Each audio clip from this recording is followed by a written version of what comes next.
Caríssimos alunos, bom dia. Vamos dar início agora a esta aula do Livros Proféticos sobre o profeta Jeremias.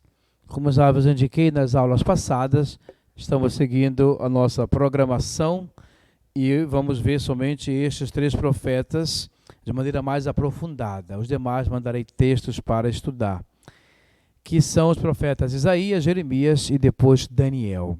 Estas serão, sobretudo, a matéria para a prova do segundo NPC. Certo? Sobre o profeta Jeremias, a sua missão. Ele é chamado pregoeiro da nova aliança. Capítulo 31, se vocês podem lembrar, ele fala da nova aliança feita no coração. Por isso é chamado o anunciador da nova aliança, Jeremias. O texto que eu mandei para vocês em PDF é o Profetismo Israel.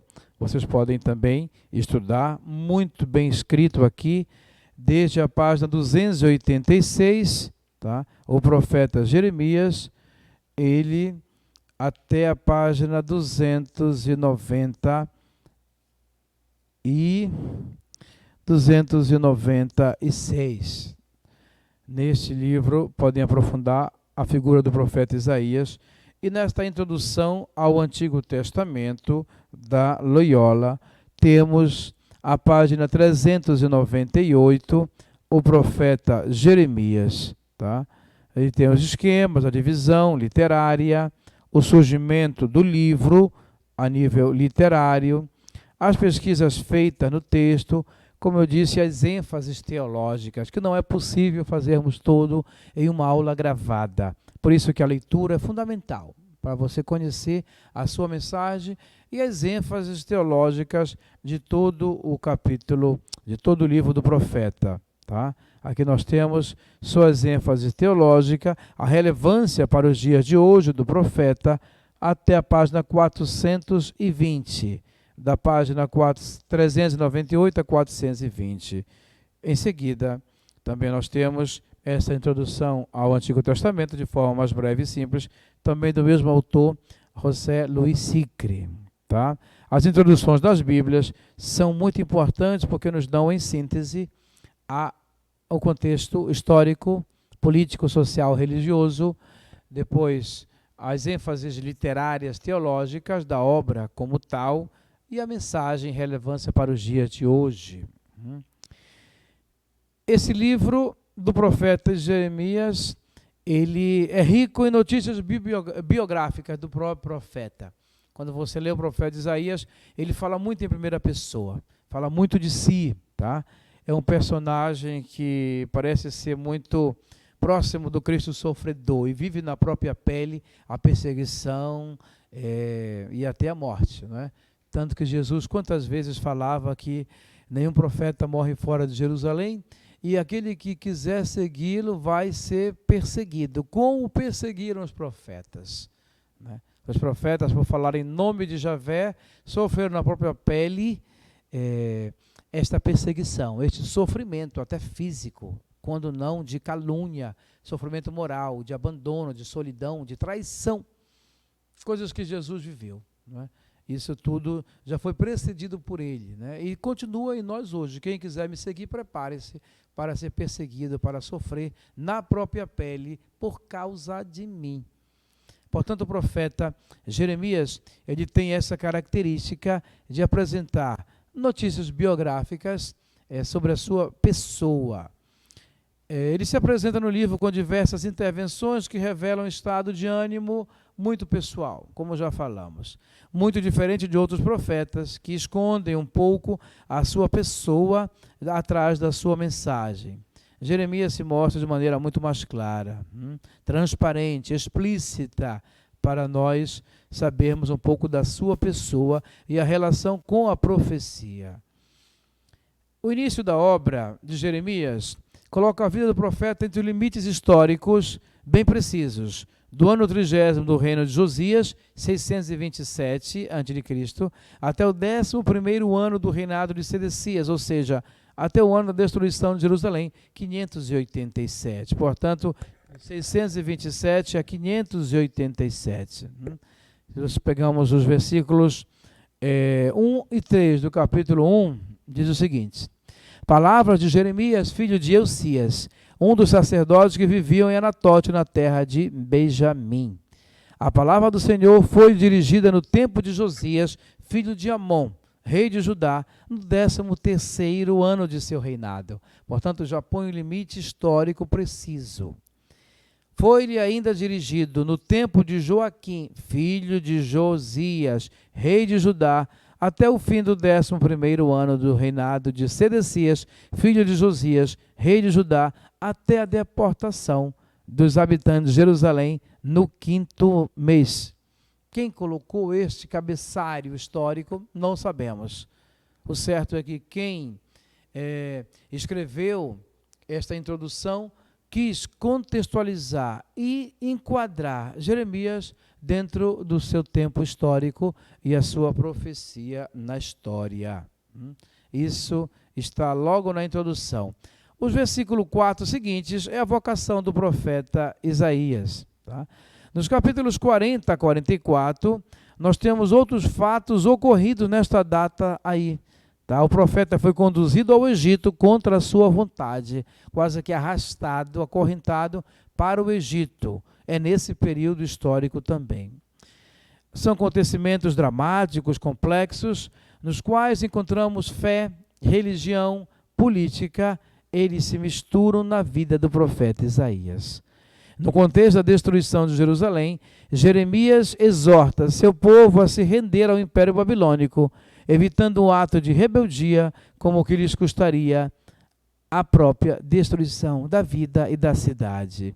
Quer dizer, o profeta é aquele que não somente ele dá esperança ao povo, mas ele sabe que resistir a uma potência como o império violento seria destruição total.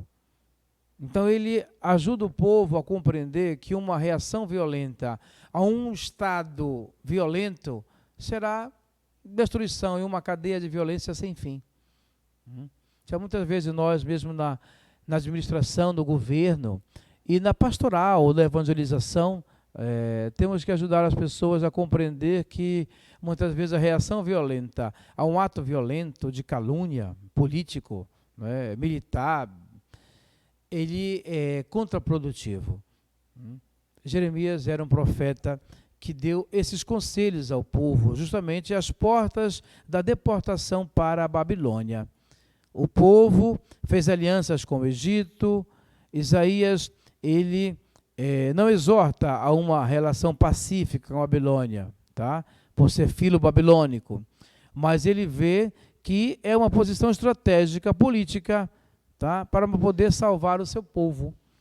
Seu livro é abundante em referências de grandes acontecimentos históricos, mas também de fatos da vida cotidiana, sempre vistos pelo profeta pelo ângulo da fé. Por isso é importante ler o texto. Tá? Jeremias, no versículo 1 do capítulo 1, ele mesmo fala que ele é originário de Anatote, terra de Benjamim, da tribo de Benjamim. Pequeno vilarejo, a 6 quilômetros de Jerusalém. Jeremias leva consigo as características da terra, da origem, sente-se ligado afetivamente às tribos e a Jerusalém, capital do reino. As primeiras mensagens de Isaías são significativas porque são endereçadas às pessoas que habitam na Samaria e que ele continua a considerar seu povo, o povo de Deus, chamando de Israel. Para com essa população, o profeta tem sentimentos afetuosos, bem familiares, como também conselhos e admoestações. A eles promete o restabelecimento da amizade com Deus, quebrada com a prática da idolatria, que foi punida com a perda da identidade nacional. Isso nós podemos ver nos capítulos de 1 a 6. Vocês podem ver a vocação do profeta, a visão de Jeremias. Capítulo 2, a ingratidão de Israel, rompe em aliança. Israel não é escravo, é filho, apesar do pecado. O povo mesmo profana, adora Baal. Eles vão procurar o mal e por isso as consequências. Capítulo 4, resposta do povo, volta de Israel, invasão na Palestina, a enormidade dos crimes de Judá, até o capítulo 6, quando a visão de Jerusalém será sitiada, até Jeremias levar o povo a reconhecer a sua rebeldia e buscar o arrependimento. Capítulo 7, exortação à porta do templo. Jeremias sempre querendo modificar o povo a partir de uma mudança interior. Esta é uma característica de Jeremias. Peguem aí o capítulo 7, versículo 5. Diz Jeremias: se reformardes vossos costumes e modos de proceder, se verdadeiramente praticardes a justiça e não oprimirdes o estrangeiro, o órfão e a viúva, se não espalhardes neste lugar o sangue inocente e não correrdes para a vossa desgraça atrás dos deuses alheios, então permitirei que permaneçais neste lugar, nesta terra que dei a vossos pais por todos os séculos. Vós, porém, vos fiais em fórmulas enganadoras que de nada vos servirão. Roubais, matais, cometeis adultérios, prestais juramentos falsos, ofereceis incenso a Baal e procurais deuses que vos são desconhecidos. E depois vindes apresentar-vos diante de mim nesta casa, em que foi invocado meu nome, e exclamais: estamos salvos. Isso é quanta hipocrisia, né? Isso é muito atual. Quantas vezes nós cometemos crimes de maldade, de fofoca, de calúnia, de injustiça, de violência, até de morte do outro, quando a gente mata, não fisicamente, e nos apresentamos diante de Deus assim: estou salvo, Senhor, mas a minha vida, ela está lá. Não tem nada a ver com o meu culto a Ti. Por isso que esse culto autêntico de fé e vida é preciso renová-lo continuamente. É por acaso a vossos olhos uma caverna de bandidos esta casa em que meu nome foi invocado? Um manto de ladrões, que Jesus usa as mesmas palavras. Também eu vejo, oráculo do Senhor, ide portanto a minha casa de Silo, onde a princípio habitou meu nome, e veja o que ele fez por causa da maldade do meu povo de Israel. E agora, porque tendo-vos já continuamente advertido e não me atendestes, vou fazer da casa em que foi invocado meu nome, na qual depositastes vossa confiança, desse lugar que vos dei assim como a vossos pais, o que fiz de Silo, vos repelirei de minha presença, assim como repeli vossos irmãos, a raça inteira de Efraim. Vocês podem ver que isso é releitura, não é? Quando o povo peca, rompe aliança, comete injustiças, isso atrai a ira, o castigo. Portanto, não é que Deus castiga gratuitamente. Eles mesmos atraem o próprio castigo, né? Então, o castigo, ele é corretivo, é para purificar, é para reconhecer o rompimento da aliança, a infidelidade, o pecado, e voltar àquele primeiro amor. Portanto, Jeremias, ele tem essas características aí. Depois, a sua estrutura, ela tem 5 partes, tá? Isso não podemos ver todos aqui, mas tem 5 partes bem definidas. Do capítulo 1 ao 25, são oráculos, como nós acabamos de ler, de 3 períodos da vida do profeta. Sobre o rei Josias, sobre Joaquim. Ele reúne oráculos aqui com esta mesma temática: pecado, juízo, o templo, o altar, lamentos, intervenções do povo e até perseguição contra o profeta. Capítulos 26 a 36 são escritos geralmente na terceira pessoa e se referem à vida do profeta. Aqui interessante é o confronto entre 2 textos que nos narram ao mesmo tempo episódios nos capítulos 7 e 26. Capítulos de 37 a 45 narram a atividade do profeta durante os últimos anos do seu ministério, especialmente durante o assédio da cidade em 588 e 87 até a deportação para a Babilônia. Capítulo 25, tá? Versículos 15 e 38 e capítulos de 46 a 51 são oráculos contra os povos. Ok? Depois o capítulo 52, o último capítulo do livro, é um apêndice histórico, paralelo a 2 Reis 25. também não parece ser obra de Jeremias, mas um acréscimo colocado aí. 52 capítulos, portanto, 5 blocos, 5 partes. Quer dizer, 4 blocos, e o quinto só é o capítulo 52, que é um acréscimo histórico feito posteriormente. A mensagem teológica do profeta, vamos ver em síntese, tá? A mensagem profética dele, sobretudo, ele traz uma mensagem de esperança, mas sobretudo com esta ternura, esta serenidade de que Deus, ele não abandona o povo mesmo através das suas infidelidades. Não é necessário que Deus puna o homem, ainda que o profeta use imagens ligadas à punição, à ira divina, como eu já falei. O homem que abandona Deus comete um pecado, mas, ao mesmo tempo, ele se autopune. Tuas infidelidades, versículo 19 do capítulo 2. Atraíram sobre ti a punição. Sabe, portanto, e vê o quanto te foi funesto, amargo, abandonar o Senhor teu Deus. Seguindo o modelo de Oséias, também Isaías apresenta a relação do Senhor com Israel como esponsal, matrimonial, de aliança, uma relação de amor, uma relação tumultuosa como uma relação de marido e mulher, de infidelidade, de traição, de briga, de discussão, mas também de perdão, de retorno, de misericórdia. Um amor apaixonado de Deus e, por outro lado, a infidelidade do povo ou da esposa. Capítulo 2, capítulo 3 e capítulo 6 nos tratam esta temática esponsal típica de Jeremias. A palavra de Jeremias é o único instrumento do qual pode servir-se Jeremias. Ele fala em nome de Deus de forma viva, poética, mas muito concreta. É para ser vivenciada, porque senão ela pode trazer desventura, castigo, exílio. O profeta é entusiasta da palavra que lhe foi confiada. Nutriu-se dela, enamorou-se dela. Houve desilusões, dificuldades e insucessos, mas nada o impediu, nem fez abandonar a sua missão de anunciador da palavra.